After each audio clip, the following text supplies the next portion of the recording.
Mesdames, Mesdemoiselles et Messieurs, bonjour. Très heureuse de vous retrouver dans le cadre de cette émission spéciale consacrée à toutes nos braves paysannes d'Afrique. Elles abattent des efforts considérables jour et nuit pour approvisionner nos marchés. Aujourd'hui, nous voulons leur rendre hommage. C'est leur fête.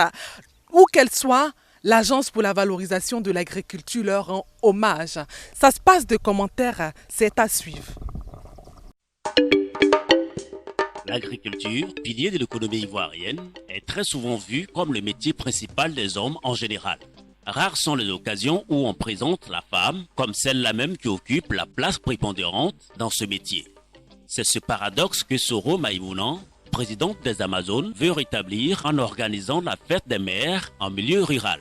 En effet, ce sont plus de 300 femmes qui ont pris d'assaut le périmètre de près de 100 hectares en vue de préparer le sol pour y cultiver divers produits dont la tomate, le riz, l'aubergine, l'oignon, etc. Nous faisons la culture maraîchère, l'oignon, la tomate, l'aubergine et le piment. Nous avons plus de 40 hectares. Nous avons 300 femmes et 100 hommes, 400 personnes. On travaille pour le moment sur 5 hectares. On vient de finir la récolte de l'oignon et on est en train de préparer les différents sites pour le riz et l'oignon pluvial. Les Amazones est une fédération de plusieurs coopératives et groupements qui exercent dans différentes spéculations. Cette fédération regroupe plus de 8 localités comme Nafoun, Sirasso, Dagda, Kanoroba, etc. C'est vrai que les femmes ici sont déjà en coopérative, mais nous avons jugé bon de fédérer toutes les forces de la région pour un meilleur rendement. Les femmes du Nord, particulièrement celles du Kafing, sont très courageuses. Elles sont très courageuses, mais elles n'ont pas assez de moyens. Alors nous nous sommes dit, les femmes de Kanoroba, les femmes de Nafoun, les femmes de Sirasso, les femmes de Dagba se sont mises ensemble pour fédérer nos forces, pour nous permettre d'avoir des projets et améliorer les conditions de vie de la femme. Donc, ce qui nous a motivés, c'est l'amélioration des conditions de vie de la femme. Et cela ne peut se faire sans l'union des forces. En son sein, plus de 16 coopératives avec 2700 membres et à la tête de chaque association, une dynamique présidente. Objectif, réunir toutes les coopératives pour être forts. Les femmes de Kanoroba, les femmes de Nafoun, les femmes de Sirasso, les femmes de Dagba se sont mises ensemble pour fédérer nos forces, pour nous permettre d'avoir des projets et améliorer les conditions de vie de la femme. Donc, ce qui nous a motivés, c'est l'amélioration des conditions de vie de la femme. Et cela ne peut se faire sans l'union des forces. La coopérative de Nafoun, par exemple, qui cultive de l'oignon, à travers sa présidente, se réjouit de la démarche de Soro Maïmouna. Nous cultivons beaucoup de cultures. Le maïs, le riz, l'oignon, la tomate, et même beaucoup de vivriers. C'est grâce à la bénédiction du bon Dieu que je suis entouré de ces femmes que vous voyez là. Dieu m'a donné cette chance et que j'ai pu les encadrer. Elles m'ont accepté. Malgré tout, nous travaillons ensemble à arrache-pied pour que chacun ait de quoi à manger. Notre coopérative a pour objectif de regrouper tout le monde pour qu'on puisse travailler les mains dans les mains. Puisque après le président de la République, pour pouvoir avoir gain de cause dans lui son budget, il faut se mettre au travail. Ces femmes sont encadrées par 2 hommes très expérimentés qui jouent le rôle de techniciens. Nous apprenons aux femmes à faire les pépinières. Nous regardons les surfaces. Là où elles travaillent, on les supervise. Lui, c'est lui qui ouvre le barrage. Et moi, je suis venu en second pour mon expérience dans le jardinage. On m'a choisi pour superviser les femmes. Mais dans l'encadrement, nous avons rencontré plusieurs problèmes. Parce que les femmes ont tendance à faire les pépinières n'importe comment. On leur apprend comment il faut faire les pépinières. Combien de temps les pépinières doivent faire pour être repiquées. Dans l'encadrement, on rencontre plusieurs problèmes. Par exemple, on est 2 personnes. Sur 5 hectares, c'est trop pour nous. On souhaiterait qu'on ajoute d'autres personnes pour nous aider. Parce que dans l'oignon, il y a plusieurs problèmes tels que les maladies. Selon eux, le courage de ces coopératives féminines est à saluer. Si nous avons accepté d'encadrer ces femmes, c'est que nous avons trouvé qu'il y a l'entente. Les femmes s'entendent très bien. Notre maman Yo Cholugo est leur présidente. C'est elle qui nous a choisis pour la seconder dans son travail. Donc il y a l'entente.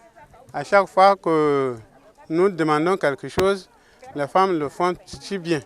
L'ANADER nous a aidé à faire les pépinières, surtout au repiquage, comment il faut épandre l'engrais. À chaque fois qu'on a eu des problèmes, tels qu'on a eu le problème de pourriture, on leur a fait appel. Ils nous ont aidés à circonscrire cette pourriture-là. C'est justement le courage et la détermination de ces femmes qui a amené la présidente des Amazones à offrir une fête des femmes inoubliable aux braves paysannes de Korogo. L'idée est venue du fait que nous avons vu que les femmes veulent le développement.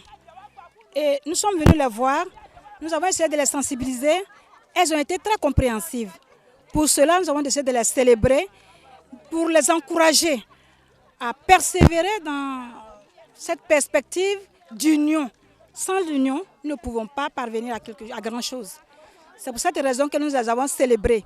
C'est une première édition, mais nous souhaitons que cela se répète à travers toutes les sous-préfectures du CAFIG. Le CAFIG étant une entité qui regroupe les sous-préfectures de Kanoroba, de Nafoun et de Sirasso.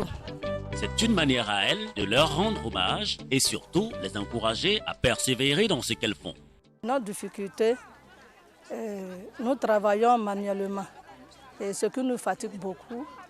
Donc on aimerait avoir des tracteurs, des motopompes, des forages et puis la réhabilitation du barrage surtout. Parce qu'on a un problème d'eau. Sinon on cultive normalement pendant la saison sèche, on fait le riz. Mais une fois qu'on finit la saison pluvieuse, on ne peut plus cultiver. Les animaux nous fatiguent beaucoup. C'était une première et les parents étaient vraiment contents, les femmes surtout. Les hommes, vraiment, on a été vraiment félicités. Bon, on n'a pas de soutien, au niveau des cadres. On souhaiterait vraiment leur soutien.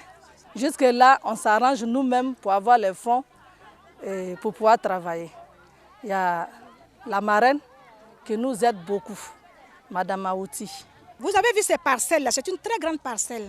Sincèrement, est-ce que vous pensez que sans moyens financiers, sans machines, les femmes peuvent parvenir à exploiter toute cette parcelle? C'est impossible. Donc nous demandons aux personnes de bonne volonté, aux organisations internationales, au gouvernement, pourquoi pas, de nous envoyer des machines, de nous envoyer des tracteurs pour aider les femmes à exploiter cet espace-là. Le président prône l'émergence 2020. Cette émergence ne peut se faire sans l'apport des femmes, alors qu'ils viennent nous aider. Notre message est à l'endroit de notre maman Dominique, qui a toujours fait pour la femme. Depuis la cession du président Alassane Ouattara au pouvoir, Madame Dominique n'a ménagé aucun effort pour aider les femmes. Maintenant, nous les femmes du CAFIG, nous vraiment demandons, nous sollicitons son aide, nous sollicitons son appui. Elle a déjà assez fait pour les femmes, mais nous voulons encore qu'elle nous aide, qu'elle vienne nous soutenir, qu'elle vienne voir ce que les femmes font ici.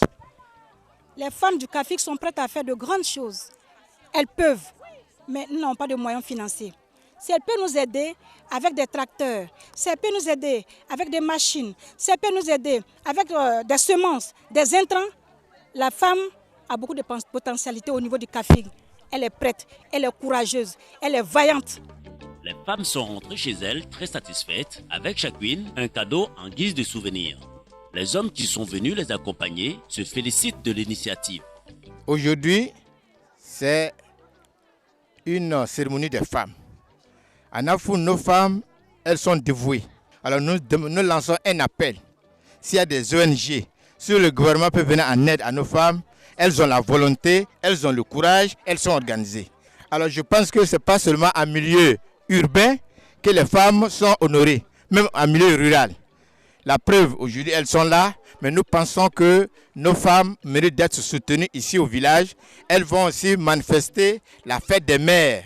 Si Ava n'existait pas, on l'aurait inventé. Félicitations à cette émission. Ce sont là les propos de Soro Maïmouna. C'est une émission qui est la bienvenue. Nous sommes très heureuses qu'il existe une telle émission pour mettre en exergue les forces vives de la nation, particulièrement les forces des femmes. Les femmes veulent se développer, les femmes veulent réussir, elles veulent être autonomes financièrement. Ava félicite les Amazones et encourage toutes les femmes des autres régions à fédérer leurs efforts pour le bonheur de tous. Chaque année, l'État importe plus d'1 million de tonnes sur les 38 millions produits à travers le monde. Comment satisfaire les besoins alimentaires des populations ivoiriennes? Où trouver les semences de bonne qualité? Comment cultive-t-on le riz à haut rendement? Comment usiner, stocker et commercialiser vos récoltes? Pour répondre à vos préoccupations, l'Université Nord-Sud et l'Institut Fama ont créé l'EMRIS, l'école des métiers de riz, la mine Diabaté. EMRIS, le riz, c'est notre métier.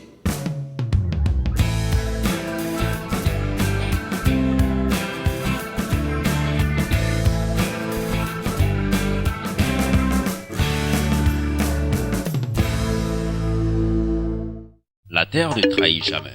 Cet adage est de feu le président Félix Houphouët-Boigny pour justifier son attachement à la terre. Bon nombre de personnes qui ont compris le sens de ce message le mettent en pratique et s'en sortent bien. C'est le cas de notre portrait du jour.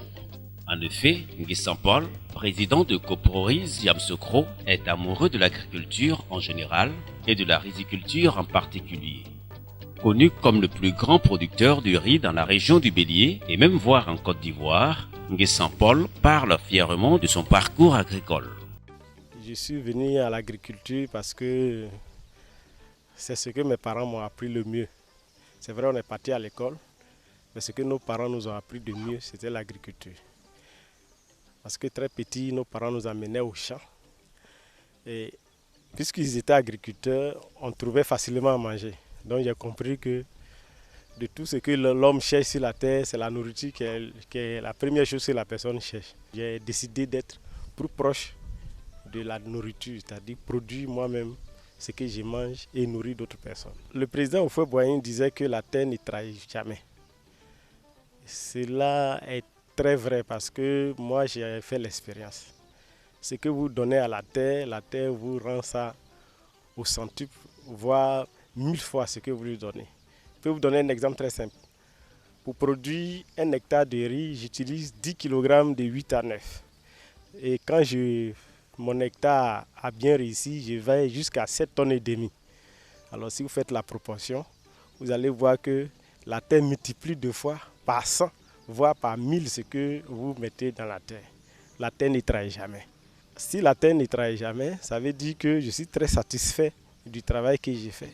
Sa compagne est très fière d'être aux côtés de celui-là même qui fait la fierté de son village parmi certains cadres. Mon mari, il est courageux. Donc, en tout cas, il aime son champ. Donc, comme moi-même, j'aime le champ. Et c'est pourquoi je l'ai pris, pour qu'on aille au champ. Et il sait que c'est de là-bas aussi, ça peut beaucoup me rapporter, quoi. C'est concernant le champ qu'il voit beaucoup. Donc, bon, même si ça dérange, mais je trouve que bon, c'est normal, puisque c'est par là qu'on peut avancer, qu'on peut arriver à faire nos champs. Donc, je trouve que même s'il est très absent, mais bon, c'est bien. Sa génération ne cesse de voir en lui un exemple à suivre dans la région. Monsieur Paul en question est un grand producteur. C'est un monsieur qui aime vraiment son travail. Il aime vraiment son travail. En tout cas, c'est la remarque que moi j'ai faite. Parce qu'un jour, il me faisait cette confidence-là. Quand il m'a dit, président, vraiment, il faut voir tes parents. Parce que moi, Paul, à part le riz, là, je ne connais plus rien d'autre. C'est vrai que je fais les cultures intermédiaires, à savoir l'igname, à savoir la banane plantain, à savoir le manioc. Mais le point focal chez moi en matière agricole, c'est bien le riz. Mais là, sincèrement, ça m'a marqué. Et j'étais là un temps soit peu, j'ai réfléchi. Et puis j'ai dit, mais tiens, ce monsieur-là, c'est-à-dire, j'ai senti quelque chose de très fort dans ce qu'il a dit. J'ai compris tout de suite que vraiment, il a choisi tout de suite un canevas en matière agricole. C'est le riz. Et donc, ce domaine de riz-là, ce monsieur, il le maîtrise. Paul fait partie des meilleurs agriculteurs de Côte d'Ivoire en matière du respect des pratiques culturelles du riz des bas-fonds. Ce sont là les propos du premier responsable de l'ONDR de Yamoussoukro. Ce que j'avais apprécié au début, quand j'ai commencé avec lui en 2009, c'est que j'ai vu que c'est quelqu'un qui gère vraiment de façon rationnelle sa semence. Les semences que nous distribuons habituellement, c'est 40 kg par hectare.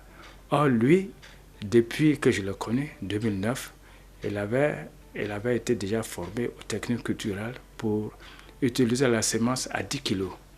Pour lui, 10 kg de semence suffisent au lieu de 40 kg.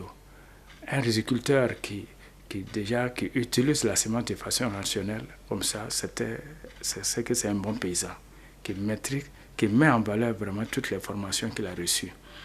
Et depuis, il ne peut que vraiment faire des prouesses vraiment devant moi. L'année dernière, pour parler en chiffres, il a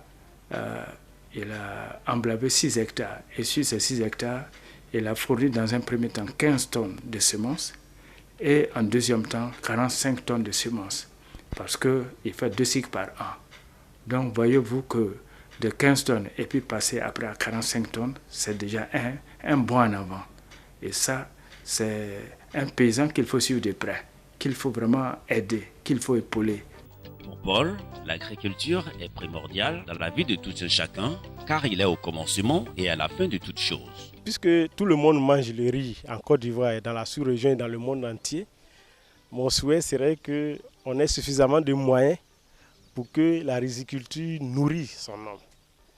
Je vais dire quoi? Aujourd'hui, les intrants coûtent extrêmement cher. Les machines agricoles coûtent aussi extrêmement cher.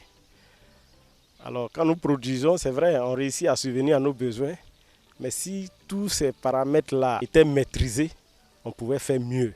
Parce que, mine de rien du tout, ne serait-ce que la riziculture, nous pouvons employer plus de 3 millions de jeunes. Parce que le riz pousse partout.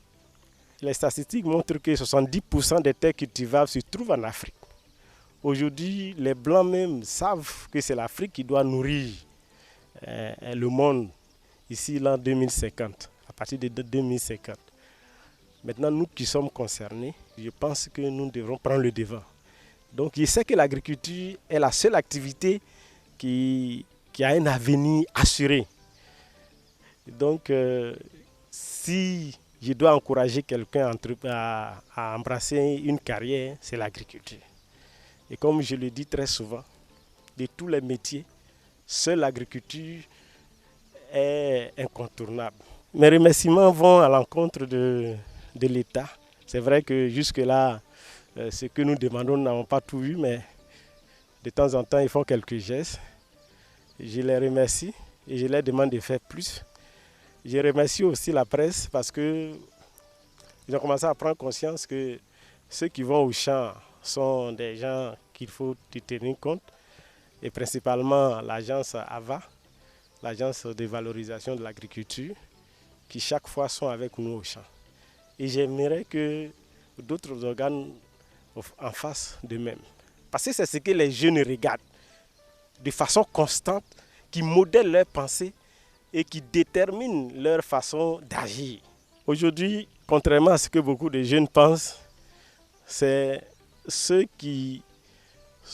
qu'on appelle plus souvent grands qui font l'agriculture. Tous ceux qui sont Abidjan, qui sont directeurs de sociétés, qui ont l'argent, chacun a au moins un champ. Et dans notre pays ici, le plus grand cultivateur a été le président Houphouët-Boigny. Il a été surpris un jour d'aller sur un terrain où le président Houphouët avait un champ de citronniers. Il a même fait un barrage pour arroser le citron. On s'est dit, mais il va faire quoi avec le citron? Donc, de toutes les spéculations qui puissent produire en Côte d'Ivoire, le président Houphouët avait un champ de ça. Donc, moi j'ai décidé de l'imiter, d'être son collègue. En plus de ça, tout ce que vous voyez, les ministres, le président Bédier, le président Soro, tout ça c'est des agriculteurs, c'est des cultivateurs. Donc je pense que les jeunes, s'ils veulent avoir ils veulent être le modèle de ceux qui ont l'argent en Côte d'Ivoire, c'est d'être agriculteur. C'est à juste titre que cet homme est identifié par Ava comme un exemple en milieu agricole pour que les investisseurs n'hésitent pas à l'accompagner pour lutter contre l'autosuffisance alimentaire dans le monde.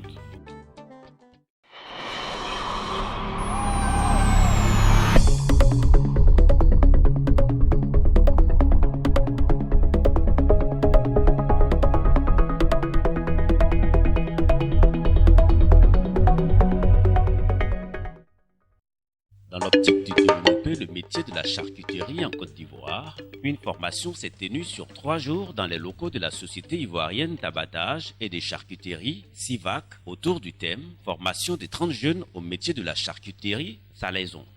Ces 30 jeunes sont issus de 6 communes d'Abidjan, Cocody, Adjamé, Port-Boué, Abobo, Koumassi, Yopougon.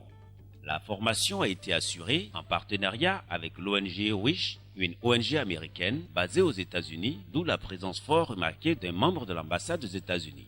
Était également présent à cette cérémonie le représentant du ministre des Ressources animales et halieutiques, certains maires, dont celui de Cocody. Dans son allocution, le directeur général de la SIVAC, Dr Boka, se dit très fier de la tenue de cette première session de formation qui va permettre à ces 30 jeunes d'acquérir des connaissances pratiques en matière de fabrication de produits de charcuterie et de salaison. Pour nous, il était important, n'est-ce pas, aujourd'hui, après le mot de la nation que le président de la République a adressé à l'occasion du Nouvel An, de faire de l'emploi jeune une priorité, il était important vraiment d'emboîter le pas. Aujourd'hui, nous formons 30 jeunes. D'ici l'an 2020, nous envisageons de former au total 180 jeunes qui pourront s'insérer dans le milieu socio-professionnel. Alors, donc cette formation se fait en collaboration avec WISH, qui est une organisation, n'est-ce pas, américaine, qui nous soutient dans ce processus-là. Et il faut saluer vraiment l'engagement du WISH, qui a déployé tous les moyens pour faire venir ses meilleurs experts pour nous accompagner dans cette formation.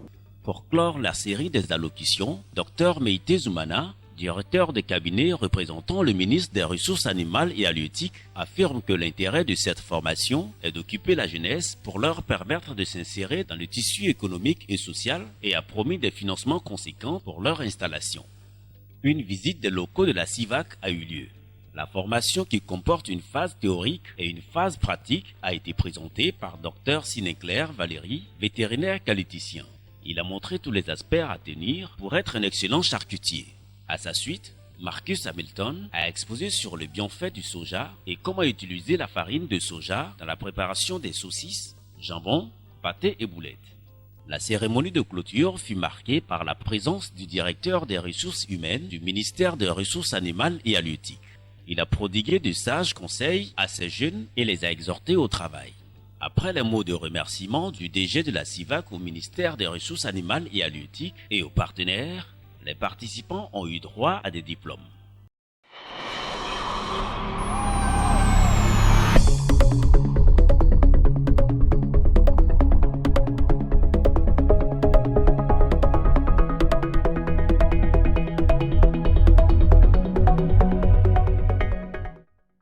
Nous venons d'épuiser nos 26 minutes. Moi, j'ai été heureuse d'être en votre compagnie pour parler d'agriculture, pour parler des ressources animales et halieutiques, un secteur pourvoyeur d'emplois pour notre jeunesse.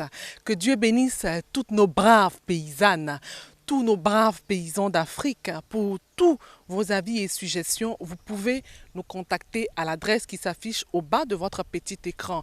Pour ceux qui disposent de terres, qui n'ont pas les moyens de mettre ces terres en valeur, vous pouvez nous envoyer des mails. Pour ceux également qui ont besoin de l'huile de palme, qui ont besoin de tomates, qui ont besoin d'igname, tout ce dont vous avez besoin, vous pouvez nous écrire afin que nous puissions faire cette mise en relation avec nos braves paysans. Vive l'agriculture, des ressources animales et halieutiques pour une Côte d'Ivoire effectivement émergente à l'horizon 2020, pour une Afrique plus prospère, pour des Africains plus épanouis. Rendez-vous dans 15 jours. Que Dieu bénisse nos braves paysans, braves paysannes. À très vite.